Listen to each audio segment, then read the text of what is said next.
आप सभी के लिए ये कैसे एक्सेस होगा, कैसे मुमकिन होगा, शॉर्ट में। ये सबसे पहले चौहान अकेडमी का एप्लीकेशन आपको प्ले स्टोर पे जाना है और प्ले स्टोर पे जाकर के उसको इंस्टॉल करना है, ओपन करना है, अपनी थोड़ी सी बेसिक जानकारी को भरना है। उसके बाद आप जाएंगे पेड कोर्स में और पेड कोर्स में देखेंगे आपको जो भी कोर्स चाहिए आप उसको बाय कर सकते हैं, चाहे व्यापम का कोर्स हो चाहे पीएससी कोर्स हो। तो एक सीट अगर पक्की करनी है तो चौहान अकेडमी के साथ जुड़ना है, क्योंकि मामला इज्जत का है। नमस्कार, बहुत बहुत स्वागत आप सबका। मैं एडवोकेट दिनेश सिंह चौहान। साथियों, वीडियो में आगे बढ़ने से पहले मैं आपके लिए एमपी ग्रुप 2 सब ग्रुप 4 और पटवारी की तैयारी के लिए प्रैक्टिस सेट की एक बुक सजेस्ट करना चाहूंगा, जो कि चक्षु प्रकाशन के द्वारा निकाली गई है। इस बुक में आपको 15 प्रैक्टिस सेट, 3 सॉल्व पेपर और 3000 बहुविकल्पीय प्रश्न उपलब्ध कराए गए हैं। इस बुक की खास बात यह है कि इसमें बहुविकल्पीय प्रश्नों को काफी डिटेल में समझाया गया है। तो पटवारी की बेहतरीन तैयारी के लिए आप चक्षु प्रकाशन की पटवारी स्टडी गाइड और प्रैक्टिस के लिए पटवारी प्रैक्टिस सेट की यह किताब मंगा सकते हैं। इन बुक का लिंक डिस्क्रिप्शन में दिया गया है, आप इसे अमेजोन या फ्लिपकार्ट से मंगा सकते आज हैं। एक प्रकरण सामने आया। प्रकरण है Madhya Pradesh police constable recruitment 2020 में।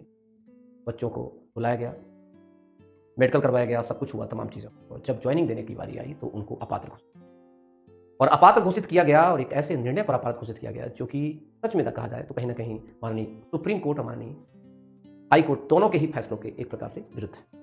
अब मैं ऐसा क्यों कह रहा हूँ, क्योंकि मेरे पास पूरा केस पड़ा हुआ है, मेरे सामने केस की पूरी लिस्ट पड़ी हुई है। जबकि मध्य प्रदेश सरकार के खुद माननीय उच्च न्यायालय ने 2018 में एक नैतिक अधोपतन को लेकर के एक स्पष्टीकरण जारी किया था, और स्पेशल लीव पिटीशंस को कंसीडर करते हुए जो कि केस था, स्पेशल लीव पिटीशन थी, जिसमें भारत संघ को, मतलब भारत सरकार तक को समझाया गया था इस बारे में कि जब किसी व्यक्ति का चरित्र सत्यापन करेंगे सरकारी नौकरी के लिए तो किस प्रकार से सत्यापन किया जाए।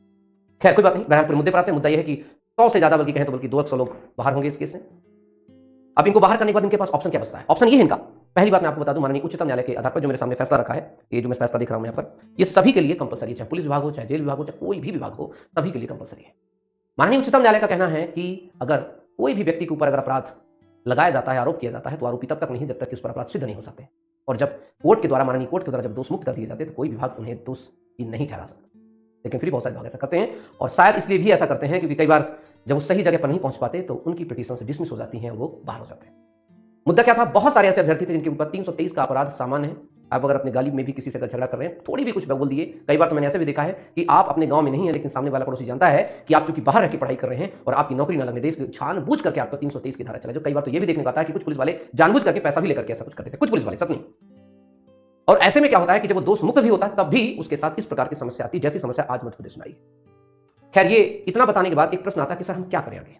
पहला विकल्प, देरी नहीं करनी है, सही लीगल एडवाइजर। सही लीगल एडवाइजर का मतलब ये होता है जो इस विषय पर हो, जैसे मेरे पास जो डॉक्यूमेंट्स रखे माननीय सुप्रीम कोर्ट के और माननीय उच्च न्यायालय का खुद का रखा है, और साथ ही साथ में गृह विभाग का खुद का लेटर मेरे पास रखा।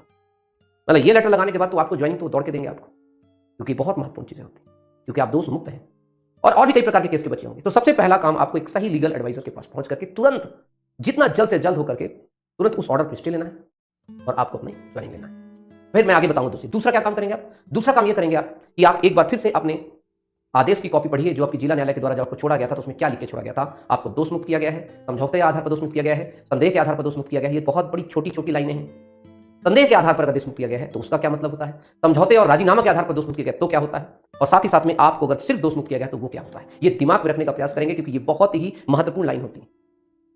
और अगर सही समय पर आप चीजें को कर पाते हैं तो आपकी जॉब कहीं नहीं जाने वाली है।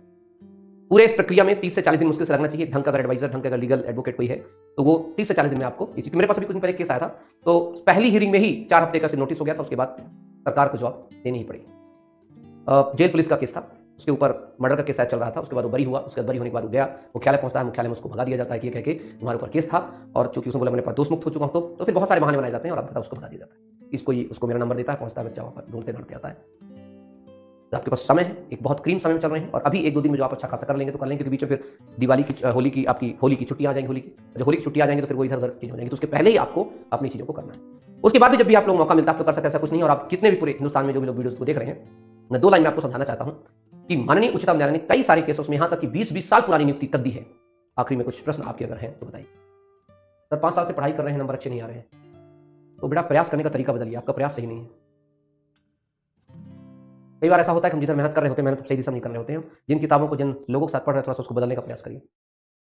सर पटवारी अकेडमी कट करवाए, वो तो ये तमाम चीज छोड़िए, मैं अभी से ओके। फिर थैंक यू सो मच। बाकी अन्य जानकारी के साथ मैं बाद में मिलूंगा, और तब तक के लिए आप बने रहिए जितने भी पुलिस कांस्टेबल में जिनको निकाला गया है। याद रखिए आप लोग, ये आपका हक है।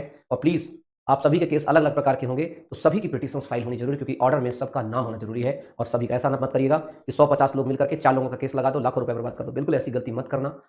आप सभी का नाम पिटीशन होना अत्यंत आवश्यक है और सभी का ऑर्डर सेपरेटली जागृत होना बहुत जरूरी है, तभी आपको आपकी ज्वाइनिंग मिलेगी। ध्यान रखिए, जानकार बनिए, धैर्यवान बनिए।